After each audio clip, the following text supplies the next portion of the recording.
29 मार्च की रात को जो यहाँ राम मंदिर के सामने दो ग्रुप में झगड़ा हुआ, एफआईआर में दोनों ग्रुप के इक्वल आदमी लिखे हुए हैं कि दोनों ग्रुप में पथराव हुआ, कोई मोटरसाइकिल धक्का किसी को लग गया था तो झगड़ा शुरू हुआ। लेकिन बार बार शिकायत आ रही थी कि सिर्फ एक ही समुदाय के लोगों को गिरफ्तार किया जा रहा है, दूसरे किसी को गिरफ्तार किया नहीं जा रहा है, जबकि एफआईआर में दूसरे ग्रुप का भी जिक्र है। मैं कमिश्नर से मिला, मैंने उनसे कहा, उन्होंने कहा कि ठीक है हम इसको ज़रूर देखते हैं। उन्होंने एफआईआर पूरा पढ़ा, हालांकि ये नए कमिश्नर आए हैं, जो पुराने कमिश्नर चले गए यहाँ से। लेकिन मैं देख रहा हूँ कि ये सब एक्शन का रिएक्शन है। 2014 के बाद से जो सरकार बनी है दिल्ली में, वो सरकार जानबूझकर इस मुल्क में हिंदू और मुसलमान करके आपस में तफरका पैदा कर रही है। हमारा मुल्क हज़ारों साल से गंगा जमुनी तहज़ीब का मुल्क है, हिंदू मुसलमान साथ साथ रहते हैं, कहीं कोई अंतर नहीं है। लेकिन हमारे मोदी जी ने आने के बाद उनकी हर रोज़ ये कोशिश होती है, पहले गाय बैल के नाम पे कोशिश हुई, जबकि इसी देश के अंदर बहुत सारे स्टेट में आज भी गाय की स्लॉटरिंग लीगल होती है। और मैं ये कह दूं कि गुजरात में जहां इनकी सरकार है, जहां की ये हैं, वहां भी आज आरएसएस के बजरंग दल के लोग खुद ही गाय को वहां से पार करवाते हैं और पैसे लेते हैं। उस पर कितने मुसलमान मार दिए गए। अब लव जिहाद के नाम पर मुसलमानों को परेशान किया जा रहा है। पूरे देश में कोई भी मुस्लिम संगठन खुल करके कभी ये नहीं कहता है कि हिंदू लड़कियों को लाके आओ शादी करके मुसलमान बनाओ, लेकिन वो खुलेआम कहते हैं कि हम बेटी बचाओ बहू लाओ के नाम से मुस्लिम लड़कियों को लाएंगे, उनको मुसलमान बनाएंगे और जो ये काम करेगा उसको इनाम भी देंगे। ये खुलेआम कर रहे हैं ये सब एक्शन, ये सब। फिर आप जो पिछले दिनों एक जो है एक लड़का, जो क्या नाम था उसका, उसने जो एक लड़की को काट के फ्रीज में डाल दिया, क्या नाम था उसका, आफ्ताब, पूना वाला। तो आफ्ताब नाम तो मुसलमान के होता है, तो बड़े खुश हो गए लोग, एक मुद्दा मिल गया। पूरे मुल्क में आफ्ताब के नाम से क्या चिराग बनी, सब मुसलमानों के ऊपर एकदम सारा का सारा बिल मुस्लिम में फट गया, सारे टेलीविज़न में, सारे। उसके बाद कितने केसेस ऐसे हुए हैं जिसमें हिंदुओं ने मुसलमानों को मार के फ्रीज में डाला है, सूटकेस में डाला है, हिंदुओं ने हिंदुओं को डाला है, किसी धर्म के लोगों ने किया। ये धर्म पे लाने नहीं चाहिए इस बात को, लेकिन कोई टीवी में नहीं आया, कहीं अखबार में नहीं छप रहा है। तो ये जानबूझ करके किया जा रहा है। उसके बाद से पूरे महाराष्ट्र में सकल हिंदू समाज विद्रोह रैली निकल रही है, आक्रोश रैली। मैं पूछता हूँ, मैंने सीएम से पूछा, हाउस में बोला, आक्रोश किसके ऊपर है ये? पूरे महाराष्ट्र आक्रोश किस लिए निकल रहा है? जो आपने शुरू किया आफ्ताब पूना वाला, वो तो मुस्लिम था ही नहीं। उसके बाद बहुत सारे हिंदुओं ने भी ऐसा काम किया है, बहुत सारे दूसरे धर्म के लोगों ने किया है। लेकिन पूरे महाराष्ट्र में 20 से 25 रैलियाँ हुई और ऐसा खुलेआम कानून का मजाक उड़ाया गया है कि मुसलमानों को मार देना चाहिए, इनको देश से निकाल देना चाहिए, हिंदू राष्ट्र बना देंगे हम, मुस्लिम लड़कियों को लाएंगे, बुर्के वालियों को लाएंगे, न जाने कैसी कैसी बातें की गई। और दरगाह पे जा कर के बंदूक लगा करके मारा गया है, धुआं धुआं कर दिया, और हम बर्दाश्त कर रहे हैं। रैली निकाल कर हमारी मस्जिदों के सामने आकर के डीजे बजा रहे हैं। मस्जिद के लोग कहते हैं भाई प्लीज़ अजान का टाइम हुआ है, तो कहते हैं अजान बंद कर दो, और घुस करके मस्जिद में मौलाना को मारते हैं और जा कर के मीनार के ऊपर गेरुआ झंडा भी लगा दे रहे हैं। मैं समझता हूँ ये सब्र का पैमाना लबरेज हो रहा है। जो यहाँ हुआ ना, वो एक्शन का रिएक्शन ही है। रोज़ाना ये करोगे तो आदमी कितना बर्दाश्त करेगा? एक कमज़ोर बिल्ली को शेर दौड़ाता है ना, तो बिल्ली सोचती है कि अब मैं इसके पंजे में आके मर जाऊंगी, एक बार उसको हमला करती है फिर मरती है। तो एक्शन का रिएक्शन होता है। हमने देखा बहुत नाइंसाफ़ी हुई यहाँ पर। इस मुद्दे को मैंने पहले भी असेंबली में उठाया था और अभी भी जाकर मैं होम मिनिस्टर से मिलूँगा, डीजी से मिलूँगा, कि एक लड़का जो अपने घर में था, दरवाज़ा बंद था और लॉक था, बाहर निकल ही नहीं सकता था, सोसाइटी ने दरवाज़ा बंद करके चाबी रख दिया था, बाहर जा ही नहीं सकता था, उसको गोली लगी है। और उसके बाद जब लगा कि वो मर गया तो उसके नाम एफआईआर में भी उसको डाल दिया गया है। ये नाइंसाफ़ी है। ये हम जाकर सरकारों से बात करेंगे, इनको इंसाफ दिलाने की कोशिश करेंगे। और यहाँ के वकीलों ने बहुत मेहनत किया है, सब बच्चे ज़मानत से आ गए हैं। मैंने आज जाकर कहा है, कमिश्नर से मिला हूँ मैं, कि आप गिरफ्तारियाँ रोक दीजिए आप, और गिरफ्तारियाँ करेंगे ना तो आप दूसरे समुदाय की भी कीजिए, एक की मत कीजिए। ये नाइंसाफ़ी ठीक नहीं है। बहुत सारी देखिए, इंशाअल्लाह ताला मुझे उम्मीद इनके पतन का दिन आ गया है। इनका जो इनके उल्टी गिनती इनकी शुरू हो गई है कर्नाटक से, और मुझे लगता है कि लोग समझ चुके हैं कि ये सिर्फ बेवकूफ़ बनाते हैं, ये नकली फिल्में बनवाते हैं, झूठी फिल्में बनवा कर। ये सरकारों का काम नहीं है। अगरचे कश्मीर फाइल बनाया, कश्मीर में पंडितों के साथ ज़्यादती हुई है, उसकी फ़िल्म बना करके हिंदू और मुसलमानों को लड़ाने का काम सरकारों का नहीं होता है। सरकारों का काम होता है एक्शन लेना, वहाँ पे जाकर जिन्होंने जुल्म किया है उसे एक्शन लो और उसको छुपाना, ताकि आपस में लड़ाई झगड़ा ना हो और लॉ एंड ऑर्डर ख़राब ना हो। लेकिन ये आदमी खुद ही क्रिएट कर रहा है, ये खुद ही फिल्म को प्रमोट कर रहे हैं। तो मैं समझता हूँ कि अब जनता समझ चुकी है। केरला फाइल आई, उसका पूरा भादा फूट गया, क्योंकि केरला में ऐसा कुछ हुआ ही नहीं है। केरला में सिर्फ 3 लड़कियों ने धर्म परिवर्तन किया है।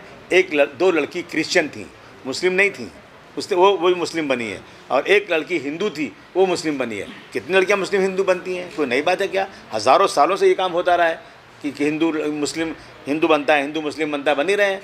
तो अब जनता के दिलो दिमाग में ये बात आ रही है कि जो दिल्ली में सरकार बनी है ये कागज़ की नाव है, डूबने वाली है अब, और ये बिल्कुल से देश को तबाही के कगार पर खड़ा कर चुकी है। हमें उम्मीद है, हम मायूस नहीं हैं, लेकिन हम सबको एक साथ खड़े होकर के ना फ़िरका परस्ती के ख़िलाफ़ लड़ना चाहिए। मगर हमारे कुछ भाई ऐसे हैं कि जो बीजेपी की गोद में बैठे हुए हैं और आकर के बात करते हैं मुसलमानों की। मेरे पास एविडेंस है, मैं नाम लेकर के किसी को बड़ा नहीं करना चाहता हूँ, लेकिन मैं कसम खाकर कहता हूँ ये पैसा मिलता है बीजेपी से। और उनके होम मिनिस्टर साहब कहते हैं यहाँ पर ऐसा खड़ा करो, यहाँ पर ऐसा खड़ा करो, यहाँ ऐसा भाषण करो, और वो कहते हैं मुसलमानों के लिए दर्द दिल में है। ऐसे लोगों से लोगों को होशियार रहना चाहिए। मैं इस देश से फ़िरका परस्ती ख़त्म करना चाहता हूँ। मुझे कोई सीट नहीं मिलेगी चलेगा, पार्टी छोटी हो या चलेगा, लेकिन देश से फ़िरका परस्ती ख़त्म होना चाहिए। मैं फ़िरका परस्ती ख़त्म करने के लिए सारी कुर्बानी देने को तैयार हूँ। मैं हर तरह से बीजेपी और जो लोग बीजेपी का शिवसेना भी, इन्होंने औरंगाबाद का नाम बदल दिया, 3 ही नाम है, बर्दाश्त नहीं होता है इनको। इनसे कोई पूछा है सीतापुर नाम कब पड़ा था? मुगलों ने रखा था सीतापुर का नाम, वहाँ पे है आज भी। और उनसे पूछो कि जो है रामपुर किसने कब पड़ा था नाम? रामपुर नाम मुगलों के ज़माने में पड़ा था। उनसे पूछो अयोध्या कब बसा था? मुगलों ने रखा था। हिंदुस्तान नाम किसने रखा था? सब पूरे देश में, यहाँ से ये संपूर्ण भारतवर्ष, अफ़गानिस्तान से लेकर बर्मा तक का, हिंदुस्तान तक किसके ज़माने में था?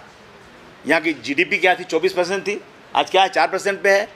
ये बात करते हैं लोग। तो ऐसे लोगों को उखाड़ के फेंकना ज़रूरी है। मुझे सीट कितनी मिलेगी कितनी नहीं मिलेगी जाने दीजिए, लेकिन मैं जितने लोग हैं उनसे गुजारिश करना चाहता हूं कि अपना फ़ायदा मत देखो, देश का फ़ायदा देखो। देश रहेगा तो सब रहेंगे। हमारा समर्थन इसलिए है कि बीजेपी उधर है ना, इसलिए है। और नाराज़गी भी है, बहुत ज़्यादा नाराज़गी इसलिए भी है कि इन्होंने आकर औरंगाबाद का नाम बदला, इन्होंने आकर के उस्मानाबाद का नाम बदला, और बहुत गर्व कर रहे हैं इनको। मैंने कहा कि जब मैंने बार ये शेर पढ़ता हूँ मैं कि पुराने शहरों के नाम बदलने से क्या होगा, नया कोई शहर बसाओ तो कोई बात बने। लेकिन मेरे पुरखों के नाम को मिटाना, जो इस देश को लूट कर नहीं बल्कि इस देश को सोने की चिड़िया बनाने वाले थे, तो जो है उनके नाम को मिटाकर तुम सिर्फ हिंदू मुस्लिम करके सत्ता में रहना चाहते हो। शायद तुम्हारा ख्वाब ख्याल पूरा अब नहीं होने वाला है, बहुत दिन हो गया।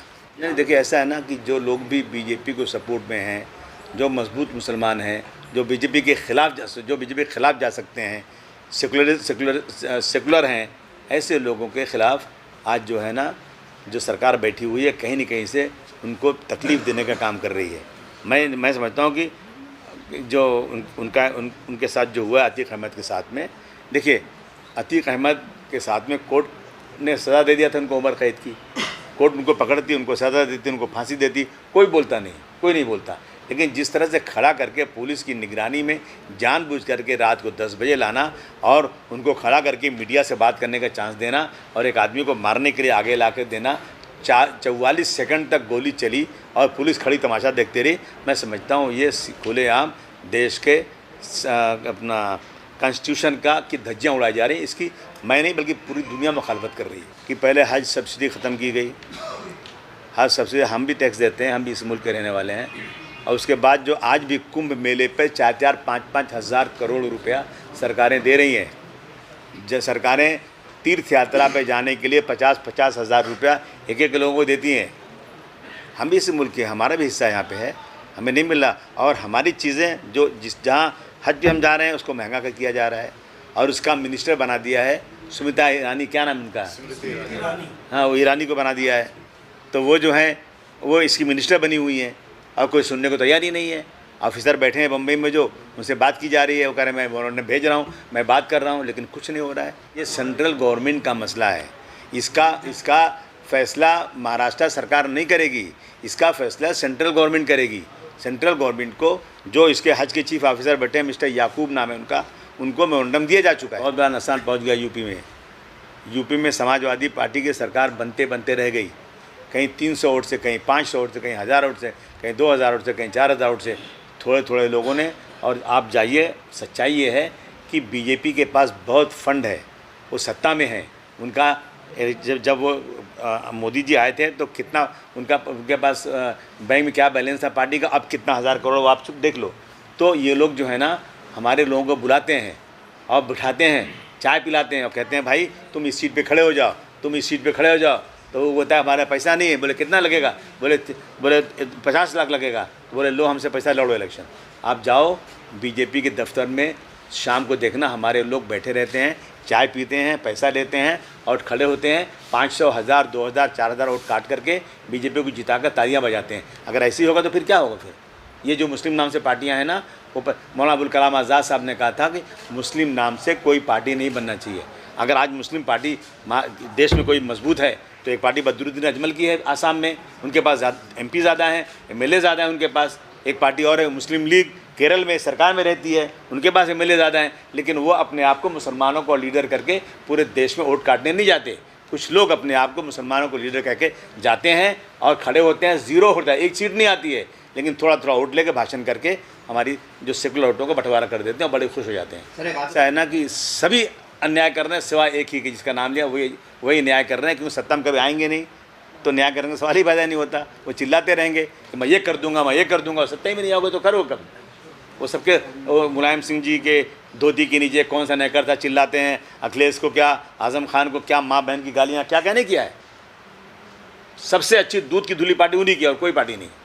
देखिए जनता बीजेपी से ऊब रही है ऐसा नज़र आ रहा है, तो लोगों को वोट इकट्ठा, सेकुलर वोट इकट्ठा हो जाए तो मैं समझता हूँ कि बीजेपी जो फ़िरका परस्त पार्टी है वो ख़त्म हो सकती है।